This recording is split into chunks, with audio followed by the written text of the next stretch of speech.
직접 하는 거죠.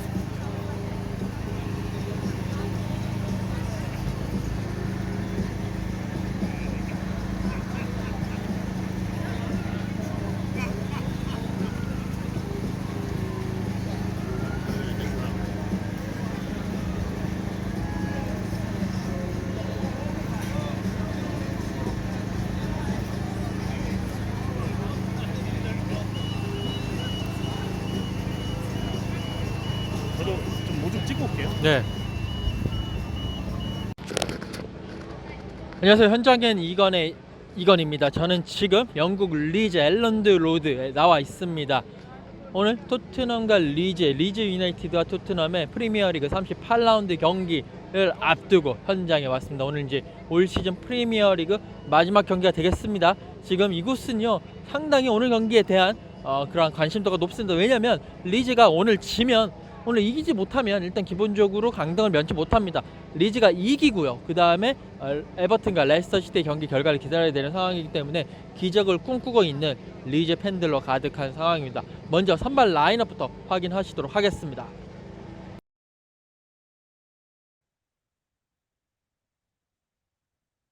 손흥민 선수 당연히 선발로 출전을 했습니다. 지금 토트넘의 선발 라인업을 한번 불러드리면요. 포스터 골키퍼, 로얄, 산체스, 랑글레, 데이비스, 비수마, 스킵, 페드로 포로, 클루셉스키, 손흥민 선수, 그리고 케인 선수 이렇게 출전을 하게 되었습니다. 아무래도 3-4-3 전형인 것 같기도 하고요. 아니면 4-4-2로 나설 것 같기도 합니다. 지금 퍼펙트 3백을 아우르는 하이브리드 그런 전형이 아닌가라는 생각이 들고 있습니다.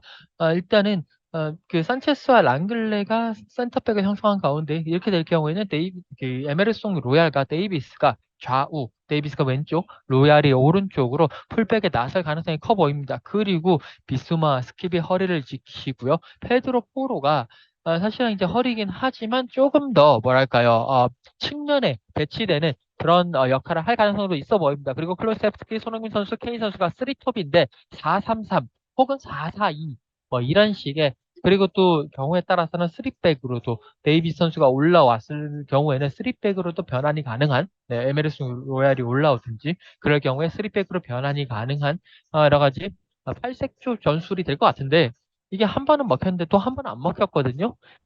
이게 계속 먹힐 수 있을지는 계속 지켜봐야 될 일일 것 같습니다. 이게 오늘 토트넘도 꼭 승리를 하고 에스턴 빌라와의 경기 결과를 지켜봐야 되기 때문에 에스턴 빌라가 브라이튼과 경기를 펼치잖아요. 그렇기 때문에 이 경기를 지켜봐야 되기 때문에 공격적인 전술을 냈다. 다시 한 번 더 말씀드리지만 포스트 골키퍼 에메리송 로얄, 산체스, 랑글레, 데이비스, 비수마, 스킵, 페드로 포로, 플루셉스키, 손흥민 그리고 케인 이렇게 선발 라인업을 형성을 했다라고 보실 수가 있겠습니다. 자, 그러면 미리 제가 리즈역 앞에서 준비한 오늘 경기 프리뷰 보시면서 현장엔 이건 이어가도록 하겠습니다.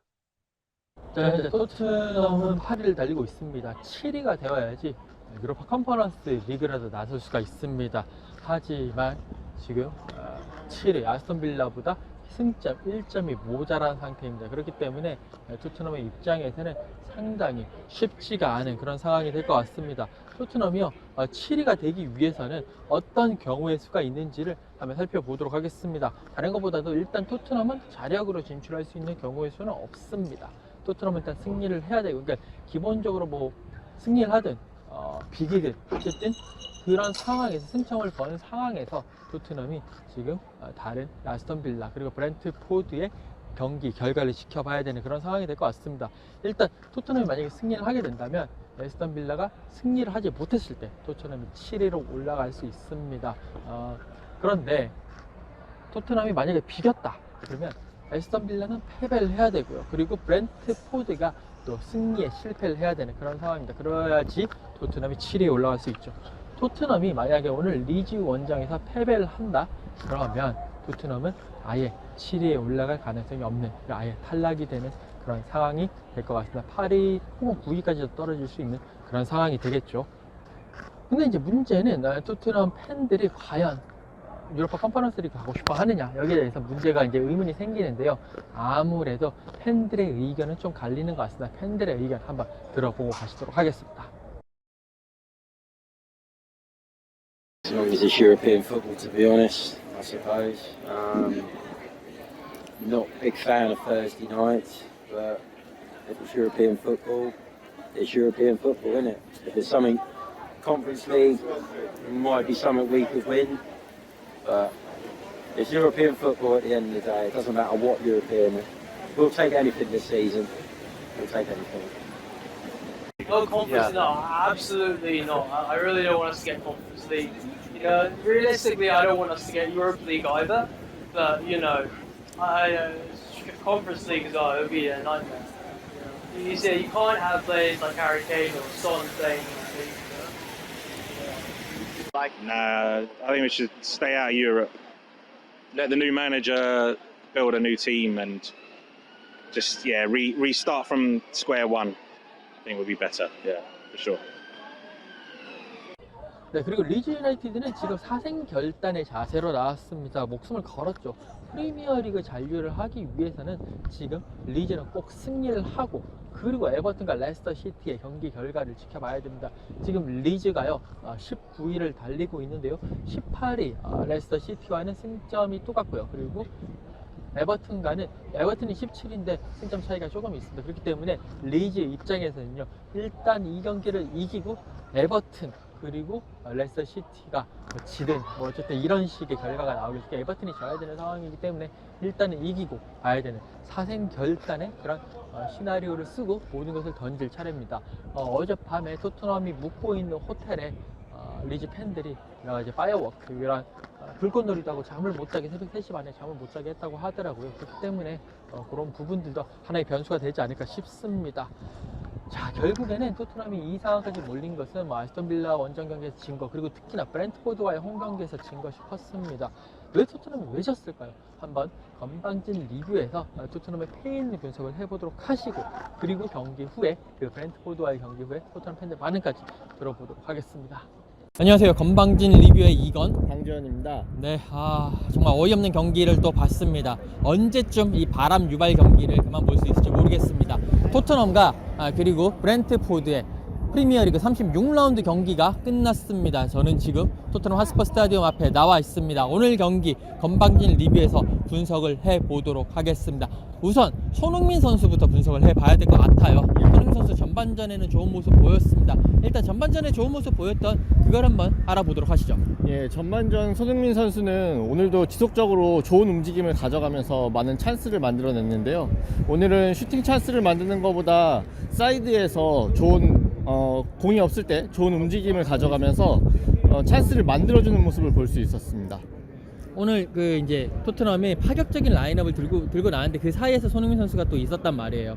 손흥민 선수가 4-2-3-1에서 왼쪽 날개로 많이 갔었고, 예, 특히나 무엇보다도 일단 또 다시 얘기를 하겠지만 지난번 애스턴 빌라 전에서 패스가 안 들어왔는데 오늘은 그 패스 들어오는 부분에 많은 고민을 했었고, 거기에 맞춰서 좋은 찬스도 만들었어요. 예, 맞습니다. 오늘 전반 한 11분경에 케인이 미드필더까지 내려와가지고 찔러준 패스도 굉장히 좋았고요. 손흥민 선수가 빠른 스피드를 이용해가지고 골키퍼랑 1대1 찬스를 맞이하는 모습도 볼 수 있었고, 그 외에도 뭐 왼쪽 오른쪽을 가리지 않고 공이 없을 때 오프 더블 움직임을 좋게 가져가면서 클룹세스키랑 2대1 패스를 주고받아가지고 좋은 위치에서 크로스를 올리는 모습도 볼 수 있었고요.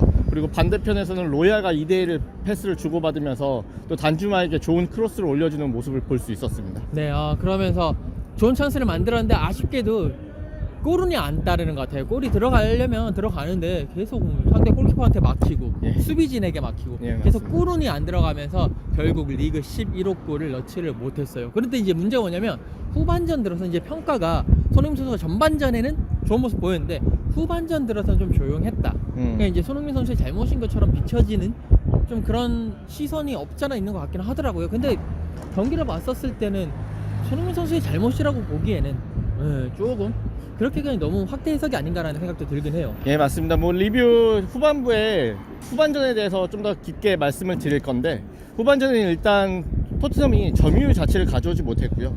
예, 뭐 공격 상황에서 파이널 서드에서 공격을 패스를 주고받을 상황 자체가 많이 안 만들어져서 손흥민 선수가 많은 기회를 얻지 못하는 경기가 아니었나 생각이 듭니다. 그럼에도 불구하고 일단 손흥민 선수는 후반전에도 좋은 장소를, 좋은 자리를 선점하기 위해서 많이 노력을 했었습니다. 하지만 뭐 팀이 미처 무너져고 있었기 때문에 예, 맞습니다. 후반전에도 왼쪽에서 좋은 공간으로 파고 들어가지고 완전히 무인 수비가 아무도 없는 찬스를, 그러니까 위치를 선점을 했는데 패스가 안 들어온 상황도 있었고요. 그리고 마지막에는 이제 오른쪽으로 좀 옮겨와가지고 그래서 오른쪽으로 옮겨와서 또 뭔가를 하려고 했었습니다만, 그리고 또 오른쪽에서 슈팅도 날리고 괜찮았어요. 예, 맞습니다. 그런데 결국 또 골운이 따르지 않았다라는 점이 상당히 아쉬웠고, 일단 기본적으로 다시 이제 뭐 그런 점이 아쉬웠습니다. 그리고 토트넘이 전반과 후반이 완전히 다른 팀이었어요. 일단 전반은 그렇죠. 이 라이언 메이슨 감독이 예. 감독 대행이 뭔가 준비를 했어요. 지난번 경기 때 전진 패스가 너무 안 들어가다 보니까 그 부분을 예, 맞습니다. 오늘 4-2-3-1 전술을 가지고 나왔는데요. 오늘 공격에서 주목할 만한 점은 일단 클루셉스키가 오른쪽이 아닌 중앙으로 들어왔고요. 그리고 단주마가 오른쪽에 섰고, 그렇게 선수를 배치한 이유는 공격 상황에서 케인이 미드필더까지 내려오고 손흥민과 클루셉스키 그리고 단주마는 약간 아래에 있긴 했었는데 그 원래 2선에 있는 공격수들이 전방으로 계속 침투하는 모습을 볼 수 있었고요. 아예 중원에서 패스를 뿌려줄 사람이 없으니까 오늘은 그 역할을 케인에게 맡기고 공격을 풀어나가는 모습을 볼 수 있었습니다. 그렇기 때문에 이제 케인 선수가 케인이 공격을 하면서 패스를 찔러주고 손흥민 선수 쪽에 계속 말씀을 드리지만 좋은 찬스가 몇 차례 나왔어요. 예. 그런 부분이 있었는데 후반전 들어가면서 일단 기본적으로 브렌트포드의 그 이제 교체가 상당히 주요했고, 브렌트포드가 후반전, 그러니까 1대0으로 끌려가고 있으니까 후반전 들어서 교체를 하면서 그 4-2-4 전형 비슷하게 하면서 한 번에 완전히 그 흐름을 잡아보는 그런 모습을 보였었거든요. 예, 맞습니다. 후반전에 프랭크 토마스 감독의 교체가 굉장히 적중했다고 보이는데요. 미드필더 오른쪽 선수를 빼고 선수를 투입했는데 그 선수를 미드필더에 그대로 두는 게 아니라 공격 상황에서 투톱 자리까지 올리면서 공격을 4명을 만들어서 토트넘 수비를 괴롭히는 모습을 볼 수 있었습니다. 그럼에도 불구하고 좀 아쉬운 거는, 그러니까 아쉽다기보다도 좀 토트넘이 이해가 안 되는 게 후반전 들어서 허리가 무너졌어요. 그리고 이제 허리에 있는 선수들이 전혀 움직이지 않는다라는 거. 예, 특히나 맞습니다. 이제 뭐 계속 우리가 보면서 계속 얘기를 했지만 그러니까 마지막 그 골 내주는 장면도 예. 스킵 선수가 볼을 잡았는데 그 장면에서 잡았으면 압박이 들어오잖아요. 비스마가 좀 내려와가지고 예, 받아줘야 맞습니다. 되는데 그런 것도 없었고. 예. 마지막 골 장면을 먼저 말씀드리자면은 뭐 스킵이 공을 끈 것도 물론 문제였지만 비수마가 그 상황에서 오프 더 볼 움직임을 좀만 잘 가져갔으면은 2대1을 주고받고 나올 수 있는 상황이었거든요. 근데 앞쪽에서 그냥 멀뚱히 서 있다 보니까 스킵이 공을 뺏겼을 때 수비로도 가담을 못하고 공격 상황에서도 도움을 못 주고 그런 모습을 볼 수 있었고요. 그거 외에도 첫 번째 골과 두 번째 골 장면에서도 계속 수비와 미드필더 사이에 간격이 벌어지면서 상대편 공격수가 더 숫자적으로 우위에 있게 만드는 모습을 볼 수 있었습니다. 특히 두 번째 실점 장면에서는 미드필더가 하프라인을 넘어와가지고 패스를 찔러줄 수 있는 공간까지 들어오는데 아무도 압박을 가지 않습니다. 그렇죠. 예, 그리고 거기에 포스터 골키퍼의 또 보이지 않는 그 위치 선정 실수까지 겹치면서 예, 맞습니다. 네, 뭐 더 이상 말을 어쨌든 간에 그렇기 때문에 후반전에는 완전히 무너졌고, 이게 어떻게 보면 라이언 메이슨 감독 대행이잖아요. 코치잖아요. 거기에서 뭔가 어떻게 대처할 만한 경험이 부족했다. 그러니까 그렇게 흐름을 내줬을 때 빨리 뭔가를 이제 대안을 끄집어내서 해야 되는데 그 대안에 있어가지고 그 뭐랄까요, 그냥 머뭇대고 버벅거리고 우유부단한 모습에서 결국 끌려가면서 역전골 내주고, 그러다 보니 계속 이렇게 경기는 끌려갈 수밖에 없었던 그런 장면이 아닌가 싶습니다. 예, 맞습니다. 이게 그냥 단순히 전술적인 면으로만 설명할 수 없는 부분이기는 한데 오늘 토트넘은 마지막 홈경기였거든요. 그리고 뭐 시즌이 다 끝나가지고 아무런 바뀔 게 없는 상황도 아니었고, 오늘 유로파 컨퍼런스 리그 진출을 위해서 아니면 정말 만에 하나 유로파 리그에 진출할 수 있는 6위까지 올라가기 위해서 토트넘한테는 굉장히 중요한 경기였습니다. 근데 경기를 초반부터 지고 있었던 것도 아니고 1대0으로 이기고 있던 상황에서 그렇죠. 후반에 그렇게 너무 쉽게 무너져 버리는 거는 유럽 가기 싫다는 거죠. 예, 팬들에게 정말 용납될 수 없는 네. 예, 경기가 아니었나. 그 부분이 가장 아쉬운 부분인 것 같습니다. 유럽 가지 마라. 나 유럽 가기 싫다. 그냥 영국에서 놀겠다. 라는 그런 경기였던 것 같습니다. Yeah, it was a hard last half to watch. Overall, the overall performance was a bit lackluster. Yeah, I thought they didn't give 100% today.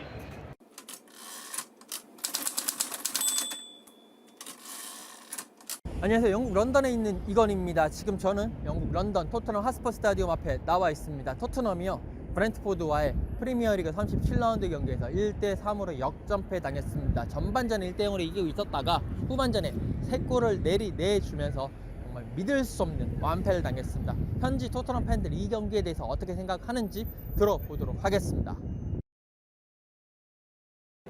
Yes, I think they play very well in the first half, but the other half they didn't as well that they played in the first half.